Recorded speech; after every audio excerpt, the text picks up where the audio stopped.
So I will start from Nicolas. Tell us where you work, what you're doing. Hello everybody, my name is Nicolas Huber and I am the director of the Tech Transfer Office of King's College London, and I'm also the Chief Operating Officer of the London Institute for Healthcare Engineering, which is probably the preeminent medtech incubator for the UK. Now? Yes. I'm Mike Romanos. I'm Associate Dean for Enterprise in the Faculty of Medicine at Imperial College. I left biotech almost 3 years ago to come to where I did my PhD to help improve biomedical commercialization outputs, to change the ecosystem, to provide a lot of advice. And I'm involved in setting up a new VC fund, in advising dozens of PIs on new companies, in leading partnership discussions. I'm also on the Francis Crick Institute Translational Advisory Board that has 50 million to deploy on pre-commercialization funding. This comes after a career in industry of about 35 years and previously to that academia. Hello everyone, thank you for the invitation. I'm Alexandra Sarma. I am the Managing Director of Orange Grove and SDG House, Greece. For those who don't know Orange Grove, because I presume everybody knows the other institutions, we are an impact-driven incubator that was set up by the Netherlands Embassy here in Greece. And we've been operating for the past over 10 years. And we organize incubation programs. And well, this is the one pillar. The other pillar that we're going to focus more here today is the Entrepreneurial University. This is a program that tries to bring academic research closer to the market. And we also have a third pillar, the SDG House that I mentioned earlier. SDG House Greece is kind of an incubator, but not exactly like that. So we focus on more on existing companies who understand that they need to become more sustainable, and using business terms and not just ethics and ideology, we try to help them to provide them with tools, how to be profitable, but also incorporate in their operations and in their business model sustainability. Thank you very much, all of you. Today I was thinking to have more a discussion instead of interview, to explore the pathways, where the opportunities, the challenges that you have seen until now, and the practical strategies who can ignite entrepreneurship within and beyond the university settings. I'm going to start with Nicolas, and I would like to ask you, what are the most effective strategies universities can adopt to strengthen the industry collaboration? There are a couple of things, that you have to start with. Like, you absolutely need the champion academic, right? You need the research excellence that usually is around one person, a very small group of people that have that groundbreaking technology that the industry will want to align with, right? The other thing is that we find, and I'm sure Mike will agree, is it can't be just transactional, right? The moment you act transactional, then they know that it's just like maybe this piece of IP or this piece of work that we're going to work together with, and then you lose the interest. When a university has such a rich ecosystem of talent, and you've got talent that is current, but you've also got future talent, and you've got a much richer ecosystem of collaborations for developing translational research and, cross pollinating ideas that a single organization like one corporate can possibly have. And so the idea is that you engage with a large enough partner that can work with you in a very collaborative way from day one to be, okay, if we consider this first step, this first academic area of interest as the beachhead, then we are always thinking of how can we expand the collaboration with you. And one last thing is, my view is that's a lot more about the upside overall, the win-win, rather than the downside protection from the university of what are we risking working with this partner if it is a reputable partner. Is this piece of IP? You shouldn't see it like that. You should try and see the bigger picture. Thank you so much. Feel free to answer any question. I would like to have a more conversation if I ask someone and you would like to give your opinion, right? I will go to Mike Romanos, and I would like to ask what role can biomedical faculties play in fostering entrepreneurship? I know that you have seen different challenges, opportunities, and what they have to change, maybe. Well, look, I think I agree with Nicolas very much that it boils down to excellent science. The science has to be the very greatest quality because both investors and partners have an enormous choice for where to go. So they want the best and they want something innovative, and those people have to be trustworthy as human beings, not just the quality of their science, but the quality of their word, right? And that you can work with them. So there's that. And then you want academics who have an inclination to either translate it through a spin-out or through a partnership. Because some don't. Some really don't want anything to do with that world, and they can be educated, I think, because when I went to Imperial, I was amazed by the fact how many in the medical faculty thought that there could be plenty of impact without any commercial involvement. But the fact is that practically all impact to patients involves commercial component at some point, which is why all the grant funding bodies insist on knowing what that commercial route is. So then there's an element of education and bringing people around, but I think that you can work with the ones who want to do it and who have the excellent science, because universities are very inefficient commercialization engines. And if you can get a few gems, you're really winning. And I don't think you should try to boil the ocean. So what can you do? Well, I think the first thing is to not encourage the academics or their students to be the CEOs. I very strongly believe that, right? Now, there are some cases where that's done, and we have a very active program at Imperial that does that, but they mainly create companies. I would say that some of them are almost recreational, right? Or they're at least training. But it's certainly the case that most substantial companies involve expert people who can come in, build a plan, learn to deploy the cash, and build a company. Now, the role of the academic there as an entrepreneur is to be an excellent partner.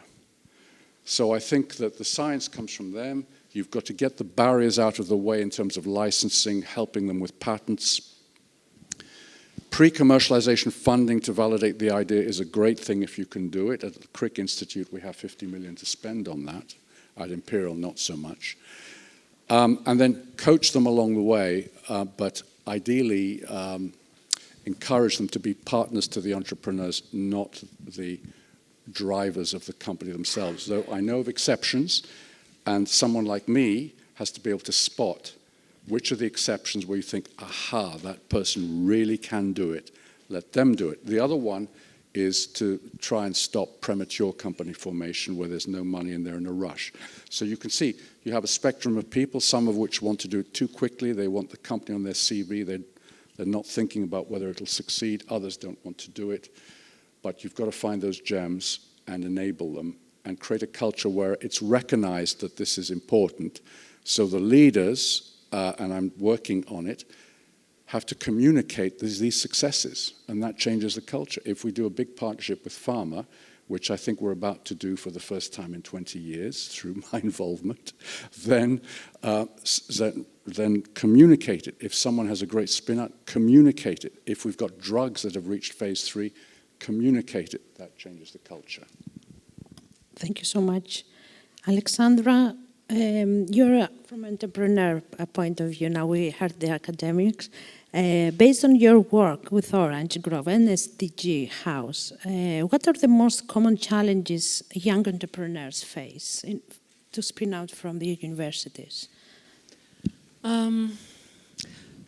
Okay, so I will start with another point that today things are much better compared to what we remember from very few years ago. So when we started Orange Grove, it was a very different story. We had to actually explain entrepreneurship. We had to provide basic tools to people to become entrepreneurs. And I think that today, anyone that wants to become an entrepreneur, at least at the very initial stages, they have access to tools, they have access to knowledge. There are a lot of programs out there, self-paced, online, in a physical space.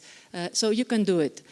Once you have an idea and you want to turn that into a business. Now, to run the business, to grow the business, to scale it, that's a different story. But to start with the business, I think that we have the tools now, and most people have access to these tools.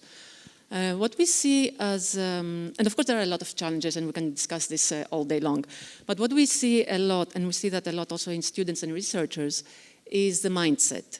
So we still see a lot of people who think that entrepreneurship is a linear process. So they think that they have this amazing solution, and all they're missing is the money. They will come to you knocking on your door and say, yeah, everything is ready, just give me the millions and everyone's going to come and buy my solution. And it's not like that. We need a lot of iteration, we need a lot of tweaks, we need a lot of work and a lot of processes until we reach that point. And I think that universities here in Greece, I'm discussing, I'm talking about the Greek context, could be exceptional in that.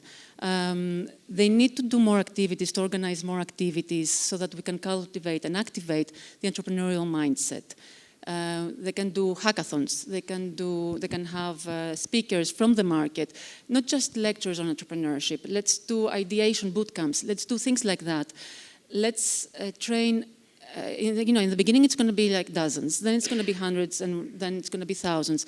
We need to train, we need to let thousands of people know about entrepreneurship as a career option so that they can make a choice.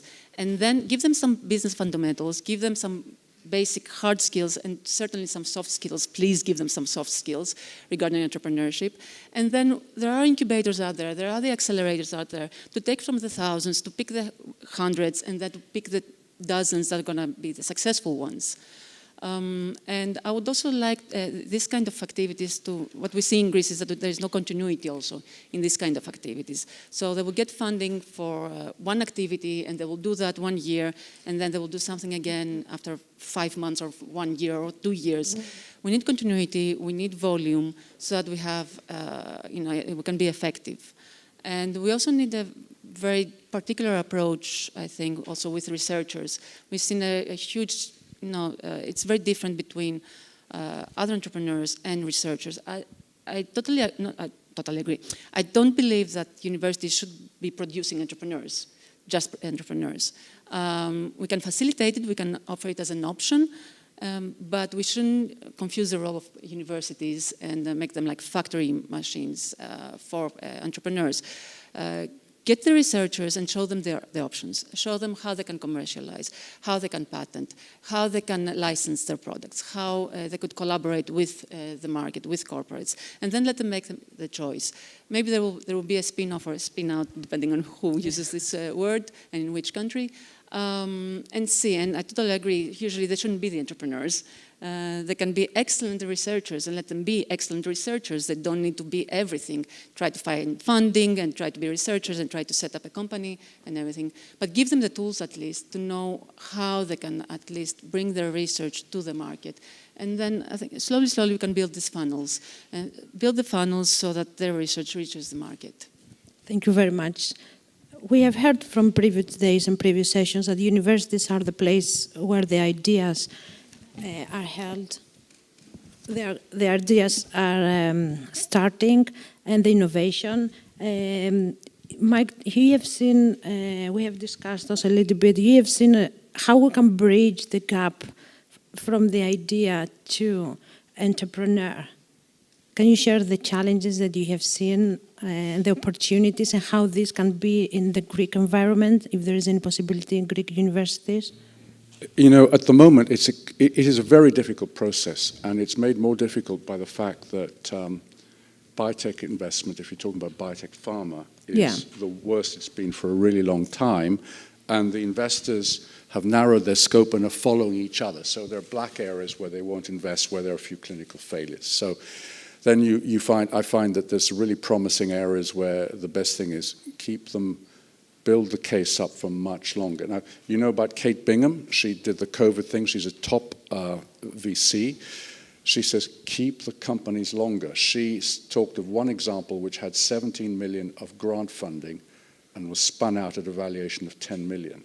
She said, that's what it takes. And I'm thinking the same. It's very difficult. So there's so many I'm seeing that I just don't see how they can get funded. And then for them to really be maximally successful, you want an experienced entrepreneur, if they're therapeutic, who can really manage experienced people and have credibility and sensitivity and all the investors and deploy the capital, etc. Now, there are other ones which are simpler where maybe, and in fact, last year I met Michalis Papadakis here, a professor from Oxford who couldn't find a CEO and became one himself. He said it almost killed him, and now he's actually built the company that is on the US market. So I never say never. I never say there's one route. But I don't believe in the pumping out. And the thing is, if you train a lot of students and people in entrepreneurship, it tends to give the cultural signal that maybe every academic needs to be the lead entrepreneur. And I would say, teach them that that's not the case. They'll lose credibility if they go there with a business plan and try to be a top commercial guy compared to the credibility of their science.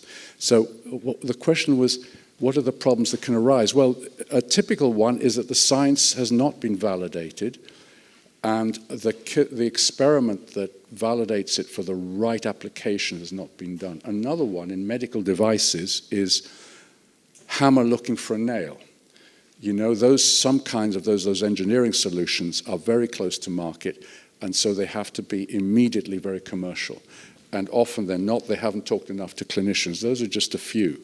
But the biggest thing is to get really expert advice from the industry experts in the area. It's not about how the business plan looks. It's not a business school thing. It's actually, do they know the positioning in that market if it's a therapeutic?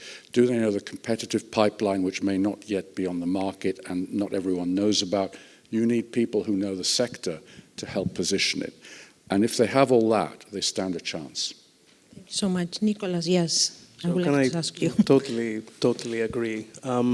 There are multiple things. Like in one of our programs where we train about 25 teams around their projects a year on the selection process. This is internal, it's only King's academics.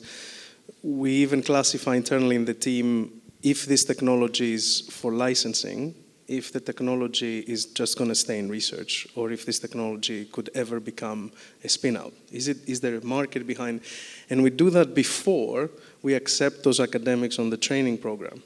So we know this as in from our experience, and most of my team is from industry, so we look at it from that perspective. And when the people come onto the program, it is not that we are not training CEOs. We are not. Yeah.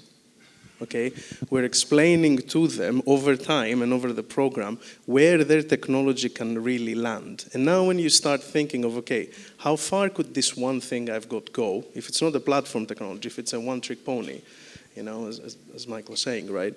Sorry. Saying that, do you think that you have this model, the Greek universities can adopt the model as is?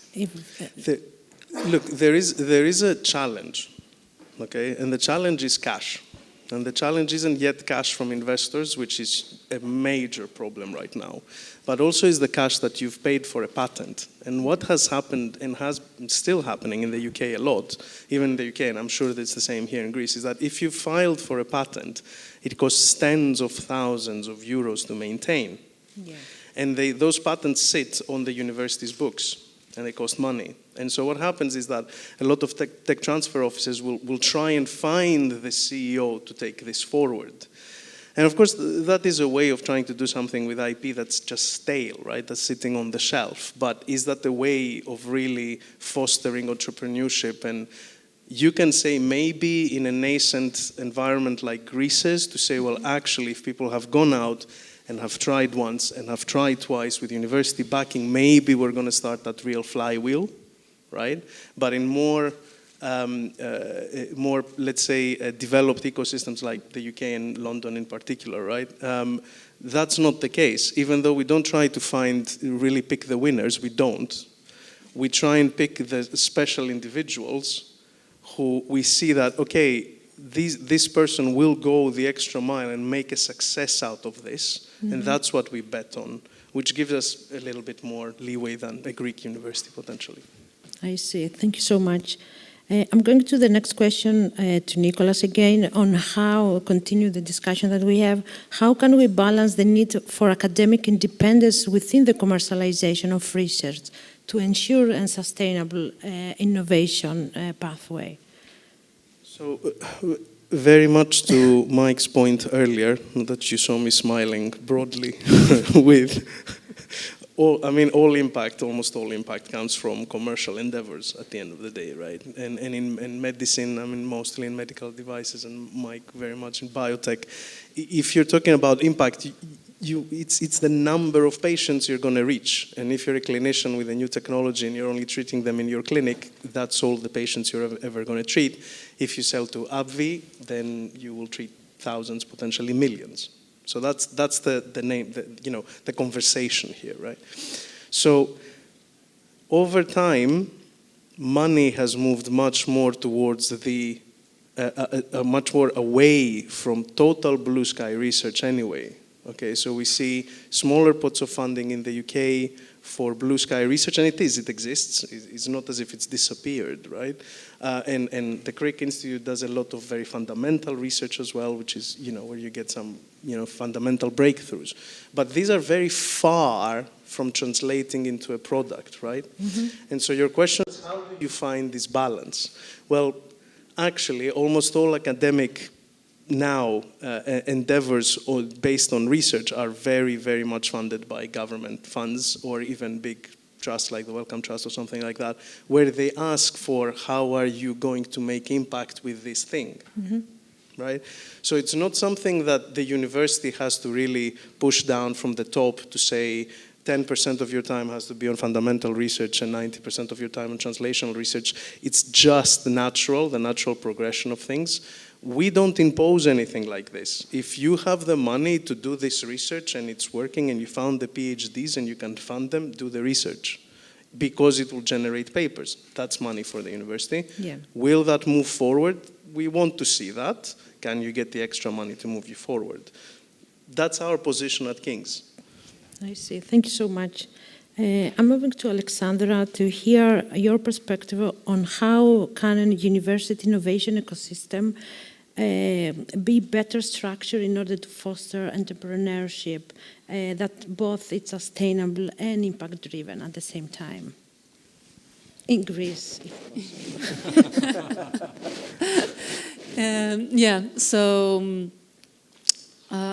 I think that, universities are great at teaching people, obviously. And for many years, they have been teaching business models. I think that we need to, but we have focused a lot in universities, and of course it is changing now, on business models that focus a lot on shareholders. And the literature, the research shows that we need to shift to business models that focus more on stakeholders. And I think that slowly universities have to focus more on teaching this kind of business models. We need the universities to to remain future relevant when it comes to business modeling. And they're going to produce the next leaders. And the next leaders need to know a different approach on how we can do business. All business models are not working. We can see that.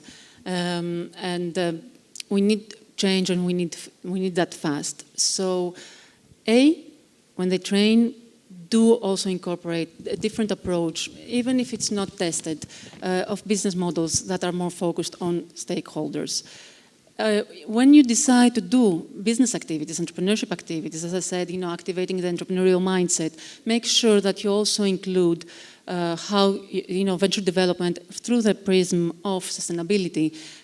You have all these resources in universities. You have so many different disciplines, so many great minds. You can produce amazing ideas when it comes to how we can build better businesses, businesses that at the minimum do no harm, but at best, at least, they do. They have a positive impact, and we can do that. Also, we are called SDG House, and a lot of discussion is around the SDGs. But what we have seen is that people don't even know what the SDG actually stands for. So let's start, with the basics and also teach them what the 17 Sustainable Development Goals are, so that we start from a very basic level and then we can build from there upwards. Amazing work can happen at universities. Just bring everyone together, bring also the corporates and the governments and other organizations in.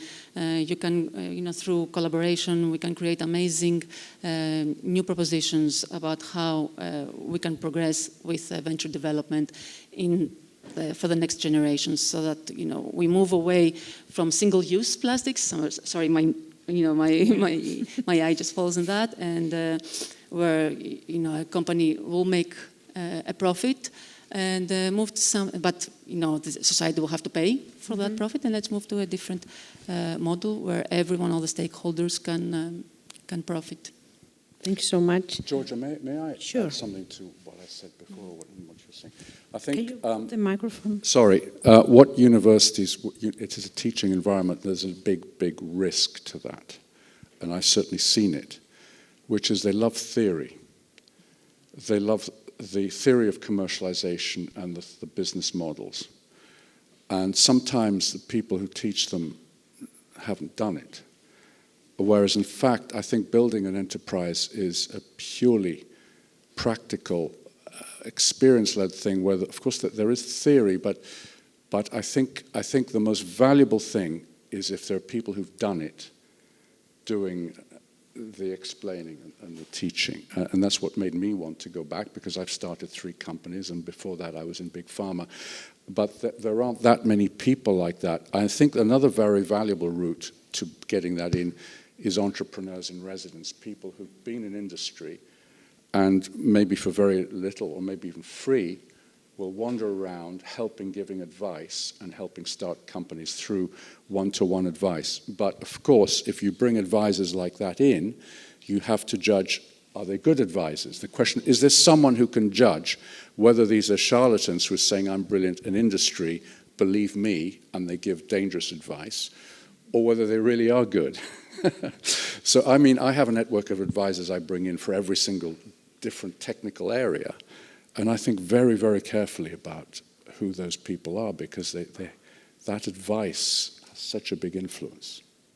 Can we agree then that what we're trying to do here at BioInnovation, foster the collaboration between industry and academia, they are going to benefit both ways?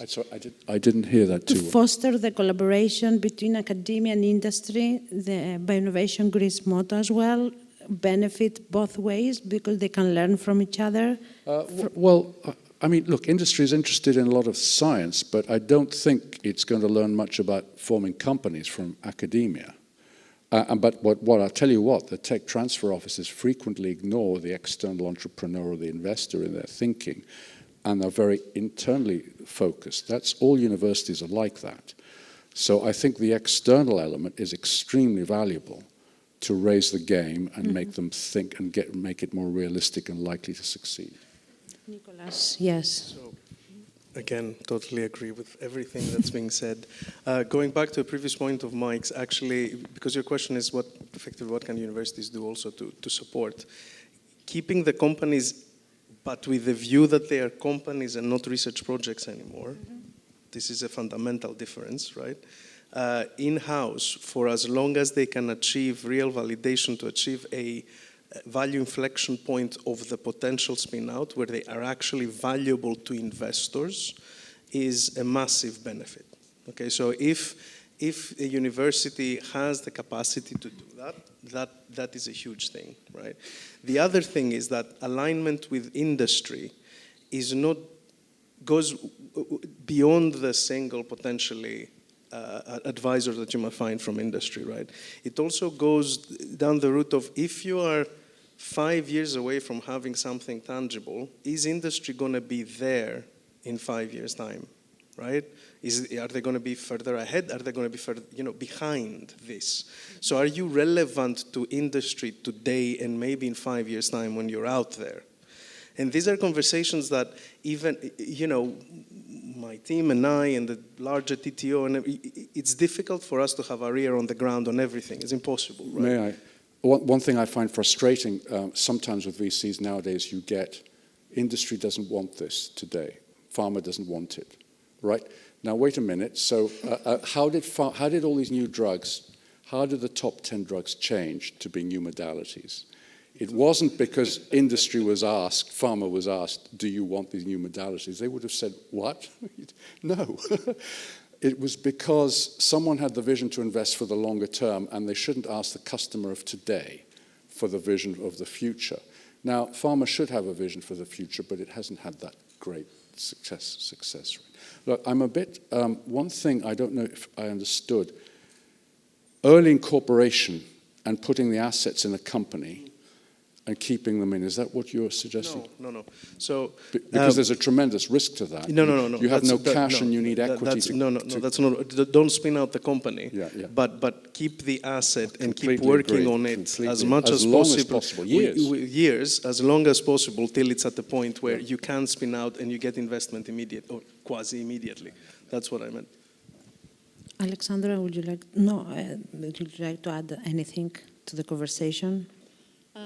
Before? Well, it has been covered pretty well, I'd say. From entrepreneurial point of The view. three of us agree, and the fly that has loved us, it's landing on us all the time. I would like to add just one point, which is not on that conversation. Again, going back to the Greek context and activities and infrastructures and programs that we can create in the universities. What we in our opinion, is let's try not to move to the, from not having anything to the other extreme of having too much. We see, not every university needs to have an incubator. In Amsterdam, ACE, which is one of the oldest incubators, one of a very successful incubators, was a collaboration between 3 universities, and they did excellent. They managed to collaborate, which is not always our strongest point, but we need to keep that in mind. We need to keep in mind that we can create incubators and share our resources. We can do all sorts of activities together, and we will be much better this way. And also, be part of the ecosystem. Again, don't just build an incubator and keep it in a silo. The ecosystem in Greece has matured. Obviously, it's not the UK, it's not the Netherlands, it's not the US. But we have been around for over 10 years, quite a few incubators. There is an ecosystem. And there are also incubators in universities. Again, ACE in Athens, it's been around for 10 years. Reach out to them and learn from them what they have done. They have been really successful. Create an ecosystem so that we can create the funnels to have successful startups and whatever, so that the research actually ends up in the market. And to that point also that was mentioned, also we have to be very careful, again, that not everyone should become an entrepreneur. And make sure that, because, okay, research should be commercialized, but let's not end up doing only research that can be commercialized. So it's a very dangerous gray zone that we always have to keep in mind. We are an incubator, we encourage entrepreneurship, we encourage this kind of activities, but let's tread, let's not make it a trend, not just a buzzword, a keyword that everyone is just Alexandra, using. may I ask you a question? Yes, of course. What's your view on numbers of spin-outs? Because sometimes some universities are counting spin-outs. What do you think about that? I'm against numbers, to be honest, even though I am in entrepreneurship. And it's a discussion that we've had so many times, not just for spin-outs, but also regarding the companies that come out of incubators. And I keep saying that the role of, at least we're a non-profit, so we are able to do that.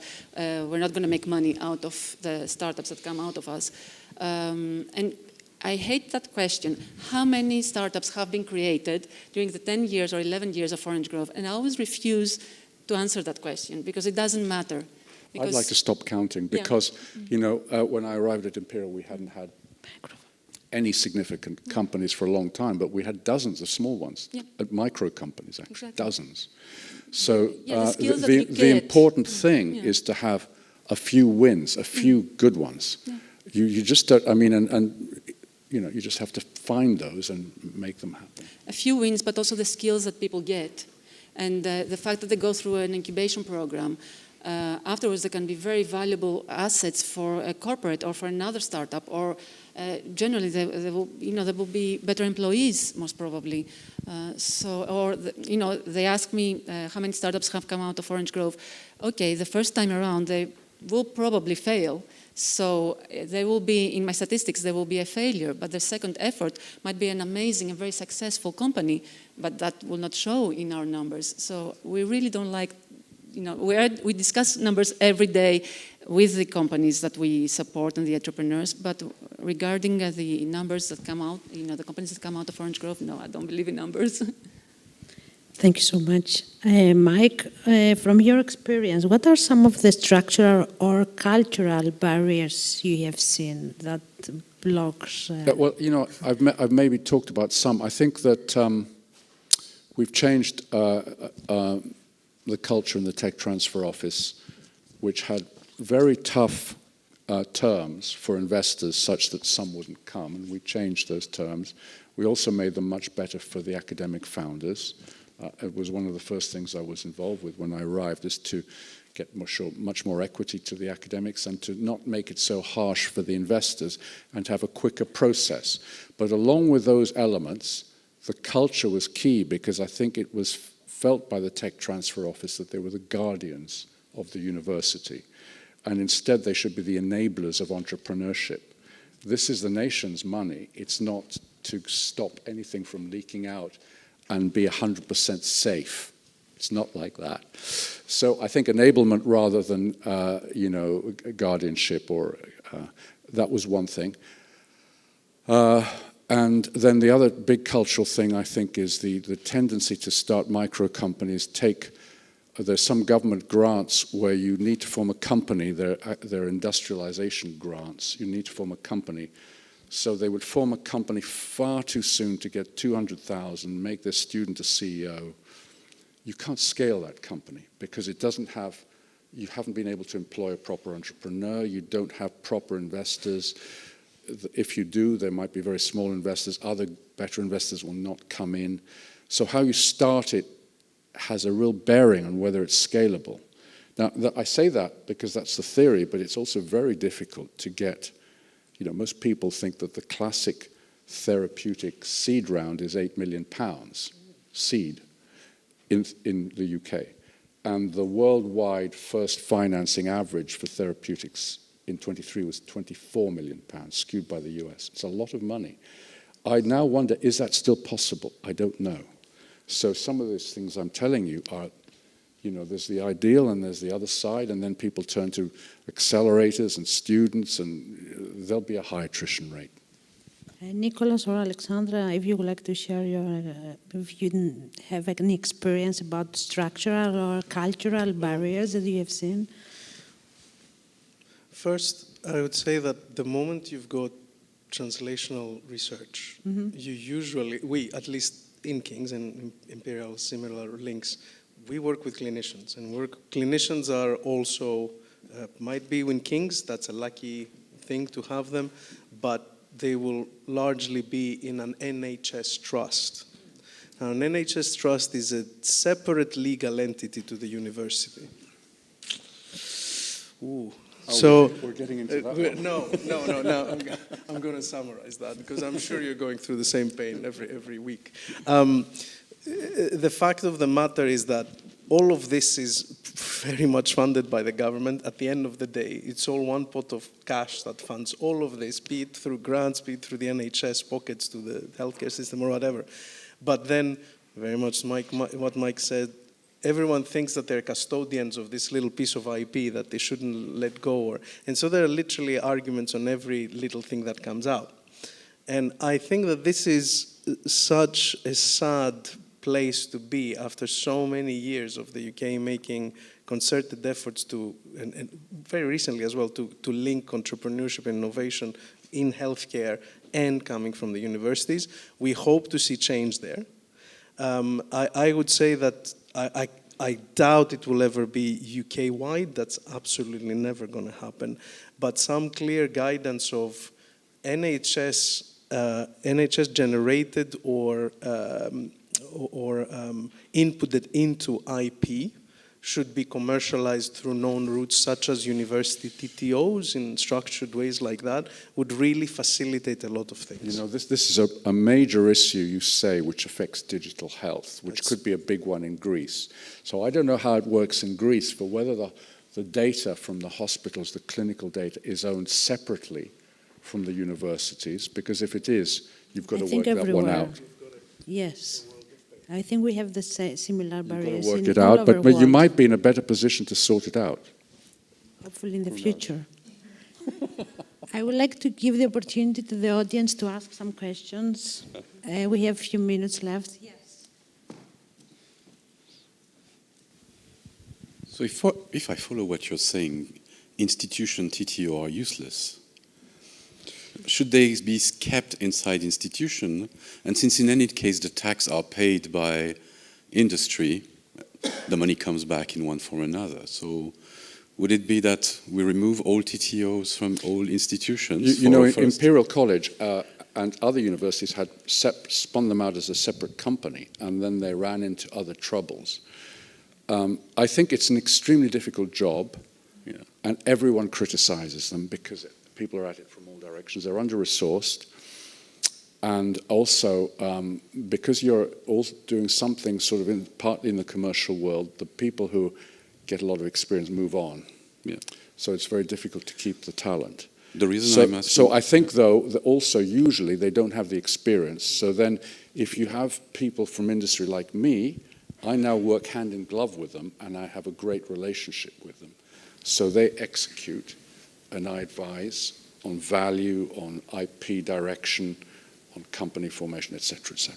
So I think there are ways.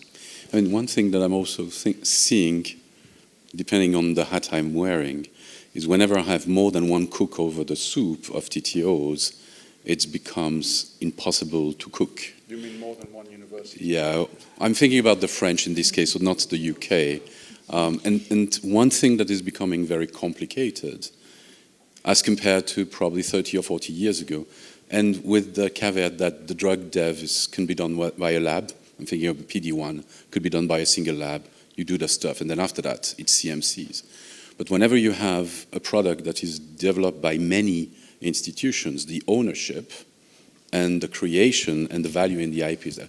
So there should be a bit of rethinking along that line of ownerships. And somehow, I'm wondering, could you deal with the NIH syndrome, which is the not invented here syndrome of each and every of the partners?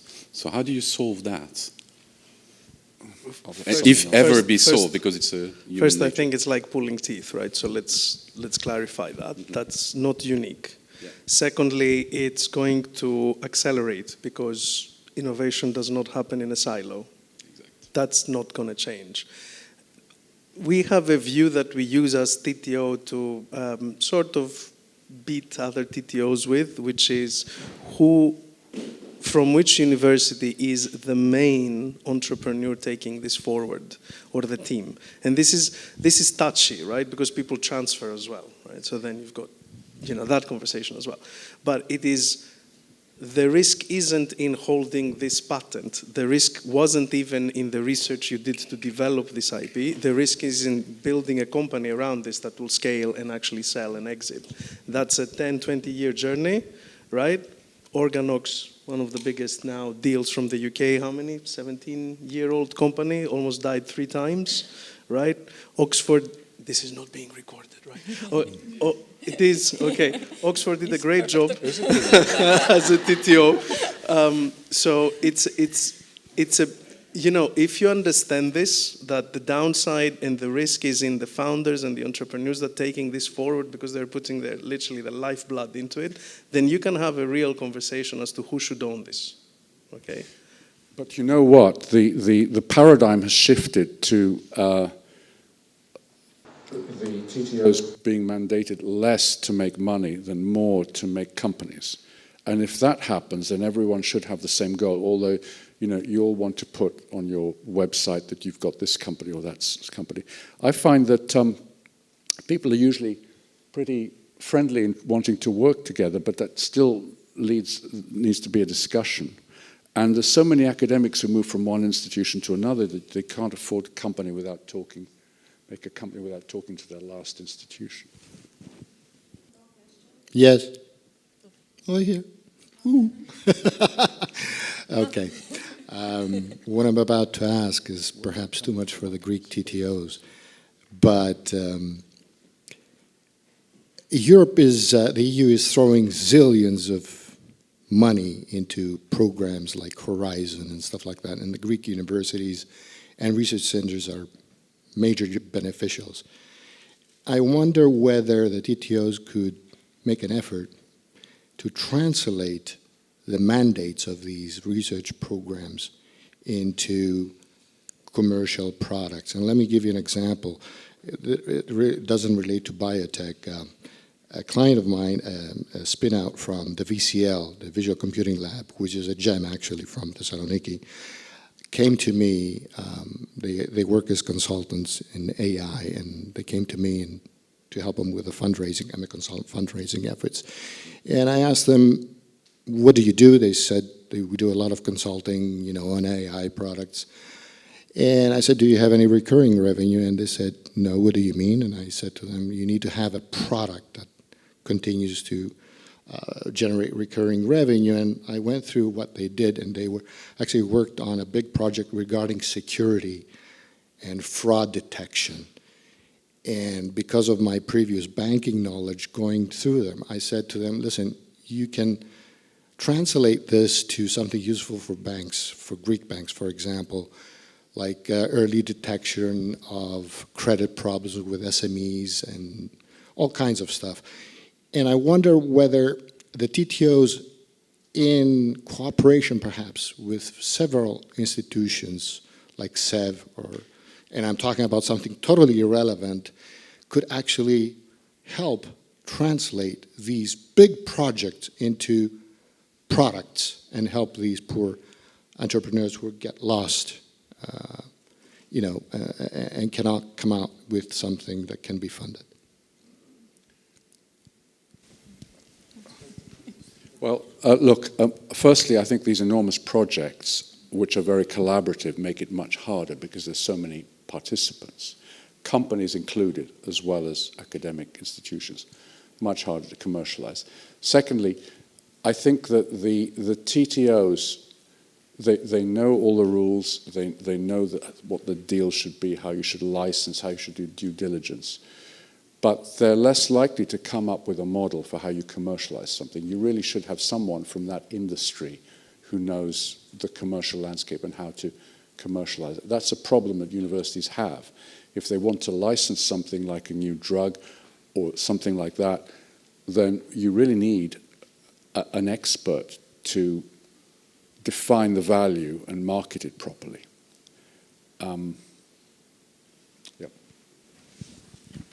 We cannot expect everything from TTOs, and we cannot demonize TTOs. So they should just be enablers, do no harm, and just point to the right direction, and then find the help that you need. We're talking about innovation. They cannot know everything. Otherwise, it's not enough. If they know everything, it's not that innovative anyway. So, yeah. I have a question here, very close to the previous speaker. Thanks for all that. Typically, when when a company spins out from a university, does the university offer one model that governs percentages, shares, costs of IP, or are there different models? And how can the spin-out company use that information to understand how hot you are about this company? So if you've got different models to spin out in terms of the deal that the university gives the founders, actually King's has a different deal to Imperial. And Imperial has structures, and I'll let Mike cover that. We've got a set term sheet effectively for our spin outs. What we do, and a lot of other universities do, so this is not just King's, is that we then focus on the things that we offer this company beyond the term sheet. So the term sheet is very transactional. It's like there's this percentage that you give us, and if you make this much, etc., etc., etc. But then, and this is not a negotiation. This is King says, okay, if you spin out as a company, you can have access to back into the labs. You can work this many hours with the key academics that developed this, or you can come into all the incubation programs. We will find seed funding for you. These are, and Imperial does similar things. These are all extras that go beyond just the transaction of licensing the IP, if that helps. In Greece, it's work in progress. Let's put it this way. So it's different depending on each institution, but even within institutions, it's still work in progress. So, but we're getting there, I think. This was an enormous topic of the political debate even that reached the highest levels in the UK. The story went out the universities were being greedy and keeping too much equity. That was old information, but nonetheless, there have been changes. And Imperial offers two choices, one basic one and another one where the Imperial College shareholding is non-dilutable, but it takes less. So you've got to work out which you prefer. Now that was, for me, I don't like that, but it was some of the engineers were used to a lower value and it was a political thing to offer them that. The investors don't like non-dilutable shares, but essentially one term.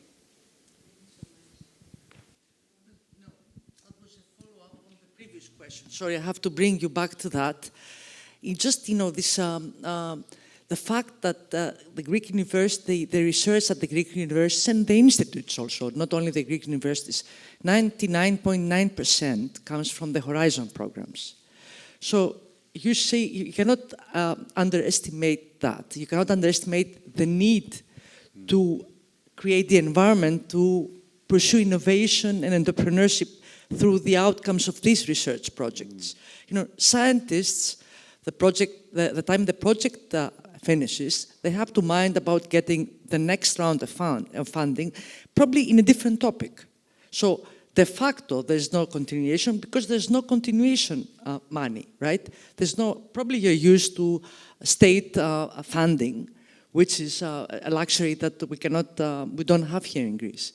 So Greek universities, Greek research centers are doing very well in acquiring funding, research funding. They're, among, like my institution is among the leading institutions in Europe. If you discount for the big conglomerates like the Fraunhofer and this, NTUA plus ICCS could be the first in Europe, among the first in Europe to acquire research funding. But then, the business model for us professors is to do the one project after the other because of the problems that we have no, ways of the complications on how to bring that into, continue on the research and this one and this one. So I'm just asking you, how can, given that 99% if European funded projects in all the institutions, research in Greece, what is a viable model to bring innovation to the market? I'm not an expert on Horizon, so I can't say, but it obviously has its own issues. But Horizon has a sort of stepwise approach, and I know they've changed it recently. So they've got, the really early stage funding, which hopefully gets you to the point where you can apply for the second stage funding, et cetera, et cetera. What I would say is that if you do it purely as a research project from the beginning, okay? At the beginning you start, you don't even know the question, okay, so it's research. The moment you found the question you're answering, you should go out and find an industrial partner. Because the way that this will continue getting funded is getting now corporates, getting industry interested in this type of research that no one else is doing because you're funded for it uniquely. You should have shown uniqueness of your research, right? And then your technology might continue getting funded until you either license it or you get another grant or you get a spin out that then gets actual investment. So it does not not entrepreneurial, but a startup ecosystem, an innovation ecosystem cannot exist without industry involvement. It takes all players. It takes public money, it takes industrial money, It requires all this because fundamentally it's disruptive and new. So to de-risk it, you need as many players as possible. If you don't have those partners to come in and say, okay, I see what you're doing, I will pay for 3 more PhDs for this for the next 5 years or whatever, it is very, very hard to sustain. I agree. Thanks, everyone. You can enjoy your coffee. Thanks, our panelists. Very nice to hear your thoughts and experience.